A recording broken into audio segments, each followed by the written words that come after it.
আত্মসমর্পণ করেছেন, সারেন্ডার করেছেন, তিনি স্বীকার করেছেন বিজ্ঞান মানেই হচ্ছে একটা ধোঁকা, বিজ্ঞান মানেই হচ্ছে একটা মরিচিকা। কারণ বিজ্ঞান সকালে এক থিওরি দেয়, বিকালে ওটাকে অস্বীকার করে যে না ওটা ঠিক নাই, আবার নতুন থিওরি দেয়, আবার পরের দিন ওটাকে অস্বীকার করে, আবার নতুন থিওরি দেয়। আমরা এক সময় শুনেছি যে বিজ্ঞান এক সময় জোরে সুরে দাবি করেছে যে সূর্য ঘুরে, পৃথিবী ঘুরে না, সূর্য ঘুরে, পৃথিবী ঘুরে না।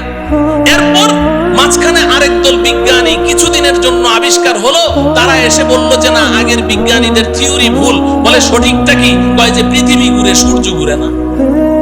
এখন বর্তমান দুনিয়ার সমস্ত বিজ্ঞানী প্রায় একমত, তারা বলে আগের দোনোদল বিজ্ঞানীদের থিওরি ভুল। বলে সঠিকটা কি? কয় যে সূর্যও ঘুরে, পৃথিবীও ঘুরে।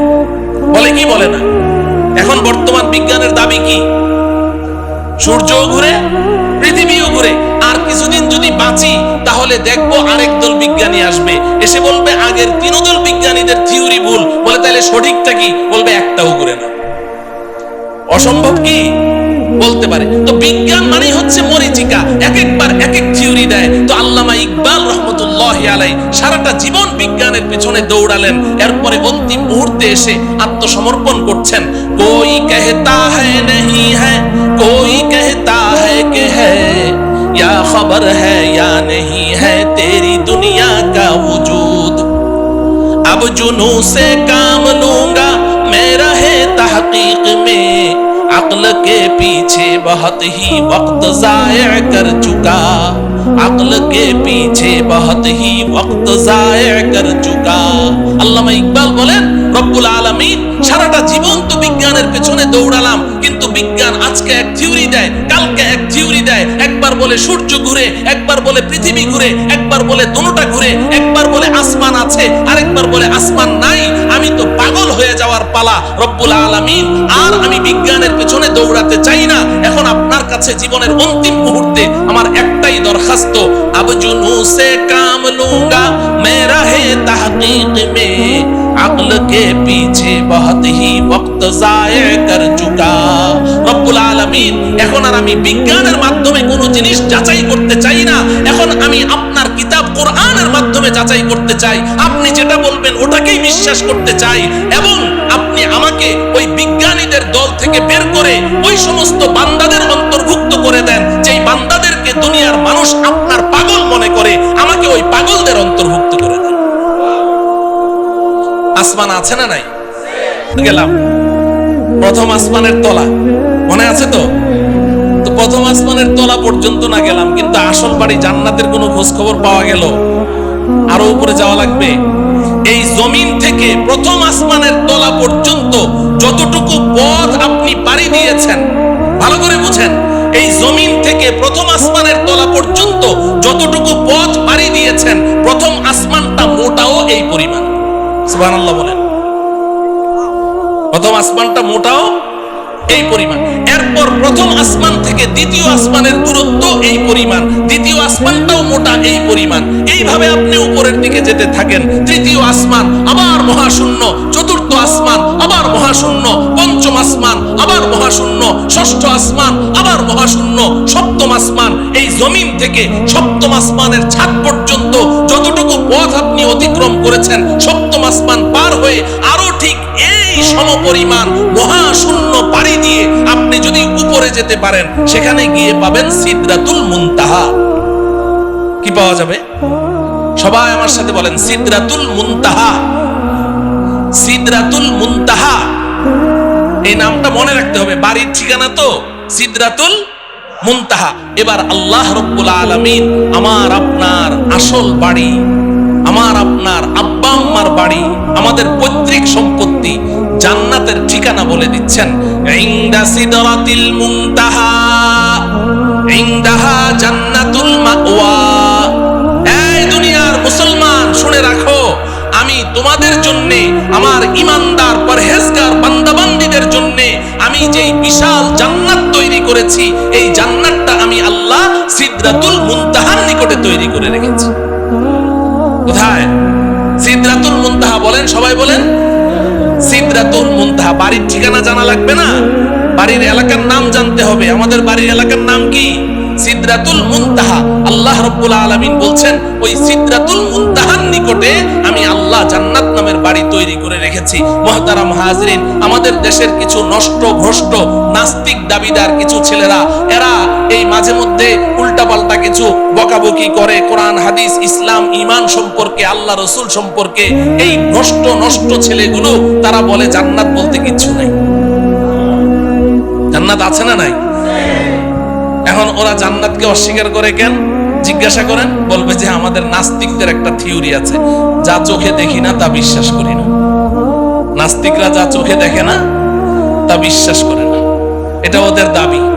তো বলে যে আমরা পৃথিবীর উত্তর থেকে দক্ষিণ মেরু, পূর্ব থেকে পশ্চিমে, উপরে যেতে যেতে চাঁদের দেশ মঙ্গল গ্রহ সবই তো ঘুরলাম, কই জান্নাত তো কিছুই দেখলাম না, এজন্য জান্নাত বলতে কিচ্ছু নেই। নাউজুবিল্লাহ বলেন। আচ্ছা বলেন, জান্নাতটা কোন জায়গায় আছে? সিদরাতুল মুনতাহা। সিদরাতুল মুনতাহা কোথায় আছে বুঝলেন তো? তো এখন এই নাস্তিকগুলো এই ঢাকার শাহবাগ চত্বরে বসে বসে ওখান থেকে বুঝি সিদরাতুল মুনতাহা দেখা যাবে? হ্যাঁ, তো দুনিয়াতেও তারা জান্নাতকে অস্বীকার করেছে, সিদরাতুল মুনতাহা পর্যন্ত পৌঁছতে পারলো না, দুনিয়াতে অস্বীকার করেছে। আখিরাতেও তারা জান্নাতের কোনো ঘ্রাণও পাবে না। আমরা ইনশাআল্লাহ দুনিয়াতে যেহেতু আমরা বিশ্বাস করেছি, আমাদের জান্নাতের বাড়ির সন্ধান লাভ করেছি, আল্লাহর কথা বিশ্বাস করেছি, রাসূলের কথা বিশ্বাস করেছি, আব্বাজান হযরতে আদমের কথা বিশ্বাস করেছি, ইনশাআল্লাহ পরকালে আমরা আমাদের আসল বাড়ি জান্নাতের মালিক হবই হব ইনশাআল্লাহ। আল্লাহ রাব্বুল আলামিন আমাদের সবাইকে আমাদের আসল বাড়ি পর্যন্ত অতি নিরাপদে পৌঁছার তৌফিক দান করুন। তো বাড়ির সন্ধান তো পাইলাম, কোথায় আছে? এখন প্রশ্ন হলো যাব কেমনে? ঠিক কিনা? হ্যাঁ, যাব কেমনে? যাব কেমনে? এতক্ষণ পর্যন্ত ওয়াজ খুব মজা লেগেছে, কারণ এতক্ষণ গল্প করলাম। তো এখন থেকে ওয়াজটা একটু তিতা তিতা লাগবে, শুনবেন তো? হ্যাঁ, আসল ওয়াজ এখন থেকে শুরু। এতক্ষণ কিন্তু ওয়াজ ছিল না, এতক্ষণ গল্প গুজব করলাম, সময় কাটাইলাম। আসল ওয়াজ এখন থেকে। যাব কেমনে, এটার না দরকার, ঠিক কিনা বলেন? আচ্ছা বলেন, নিচ থেকে উপরের দিকে উঠার পদ্ধতি কি? আপনি যদি একটা কুয়ার নিচে পড়ে গেছেন, এখন আপনি উঠতে চান উপরে, হাউমাউ করে চিৎকার করছেন, ভাইরে আমারে উঠাও রে, মরলাম রে, গেলাম রে। এখন আপনাকে এই কুয়ার নিচ থেকে ওই গর্তের ভিতর থেকে যদি উপরে তুলতে হয়, 4 কাজ করতে হবে। কয় কাজ বলেন? 1 নম্বর, উপর থেকে একটা রশি ছাড়তে হবে, ঠিক কিনা? মুখস্থ করেন। 1 নম্বর কি? 2 নম্বর হলো রশিটা শক্ত হওয়া লাগবে, ঢিলা ঢালা হলে ছিঁড়ে যাবে। 3 নম্বর হলো যখন রশিটা উপর থেকে ছাড়া হলো, নিচ থেকে ওই রশিটা শক্ত করে চেপে ধরতে হবে, ঠিক কিনা? যদি আপনি সত্যিকারেই উপরে উঠতে চান তাহলে কি করতে হবে? চেপে ধরতে হবে। যদি গাউরা টাইপের হয়, কারণ আমি রশি টশি ধরুম না, উপরে উঠুন, ও কিয়ামত পর্যন্ত উঠতে পারবে নাকি? রশি ধরা লাগবে, ধরতে হবে। 4 নম্বর শর্ত হলো, যখন রশিটা আপনি চেপে ধরেছেন, এখন উপর থেকে যারা রশি ছেড়েছে দয়া মায়া করে রশিটা ধরে টান মারতে হবে, তাইলে আপনি উপরে উঠে যাবেন, ঠিক কিনা? এই কথাটুকু যখন বুঝে আসলো, এবার আসেন, আমরাও তো আমাদের আসল বাড়ি জান্নাত থেকে অনেক নিচে পড়ে গেছি, অনেক নিচে। কত নিচে এটা কল্পনাও করতে পারবো না, শুনলাম খালি এতক্ষণ ঠিকই। তা আমরা যে নিচে পড়ে গেছি, এখন যদি আমরাও আমাদের আসল বাড়ি জান্নাত পর্যন্ত উপরে উঠতে চাই, তাহলে জান্নাতের মালিক আল্লাহ রাব্বুল আলামিন দয়া মায়া করে আমাদের কাছে একটা রশি ছাড়তে হবে। কি ছাড়তে হবে বলেন? রশি ছাড়তে হবে। রশিটা বড় মজবুত হওয়া লাগবে, আমাদের সকলকে ওই রশি চেপে ধরা লাগবে। এবার আল্লাহ পাক যদি দয়া করে টান মারেন, তো সোজা আমরা আমাদের আসল বাড়ি জান্নাতে পৌঁছে যাব। আপনি বলবেন, হুজুর এটা কি বললেন, আগ্রম বাগ্রম কথা, কিছুই বুঝলাম না। এই কথাটাই আল্লাহ রাব্বুল আলামিন সূরা আলে ইমরানের 103 নম্বর আয়াতে বলেছেন। সুবহানাল্লাহ বলেন। সূরার নাম কি? আলে ইমরান। বলেন সূরার নাম কি? আলে ইমরান। আয়াত নম্বর কত? 103। মনে রাখবেন, সূরা আলে ইমরান। সবাই বলেন সূরা আলে ইমরান, আয়াত নম্বর 103। আল্লাহ পাক বলছেন, ওয়াতাসিমু বিহাবলিল্লাহি জামিআন ওয়া লা তাফাররাকু। এই দুনিয়ার মানুষ, শক্ত করে ধরো। ইতাসিমু, আল ইতিসাম মজবুতি কে সাথ পকড়না, শুধু ধরা না। ধরার আরবি ইতিসাম না, ধরার আরবি হলো আখাযা ইয়াখুযু, আখযান মানে ধরা। আল্লাহ পাক খুজু বলেননি, ইতাসিমু বলেছেন, শক্ত করে ধরো। বিহাবলিল্লাহ, আল্লাহর রশি। সুবহানাল্লাহ বলেন। হাবলুল্লাহ মানে কি? আল্লাহর রশি। হাবলুল্লাহ মানে কি? আল্লাহ বলছেন, ইতাসিমু বিহাবলিল্লাহ, আল্লাহর রশি ধরো। জামিআন, সবাই মিলে ধরো, একজন দুইজন না। এই রশি ছিঁড়ার কোনো সম্ভাবনাই নাই, সবাই মিলে ধরো। ওয়ালা তাফাররাকু, আল্লাহর রশি ধরতে গিয়ে আপোষের মধ্যে বিচ্ছিন্ন হয়ে যেও।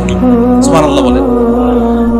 বুঝে থাকলে বলেন, সূরা আলে ইমরানের 103 নম্বর আয়াতে আল্লাহ পাক আমাদের সবাইকে কি ধরতে বলেছেন? কার রশি? কার রশি? সবাই বলেন কার রশি? আল্লাহর রশি ধরতে বলেছেন। তো ধরতে রাজি আছি তো? এখন প্রশ্ন হলো, আল্লাহ তো রশি ধরতে বলেছেন, রশিটা ছাড়লো কে? ছাড়লেন কে? রশিটাকে শক্ত বানাইলো কে? রশি ধরে টান মারবে কে? আমাদের কাজ কি? কথা বলে না। ধরা আমাদের কয় কাজ? বাকি 3 কাজ কার? ওই 3 কাজের ওয়াজের দরকার নেই, ওটা তো আল্লাহর কাজ। আমাদের কাজ কয়টা? তাইলে এখন প্রশ্ন হলো, ধরবো কেমনে? এই আমার ওয়াজ শেষ, রশিটা কি বাড়িতে যাইতে হবে না? ধরবো কেমনে? ধরার সিস্টেম লাগবে কি লাগবে না? নাকি সব ধরা একরকম, যে যেমনে চাই এমনি ধরলে হবে?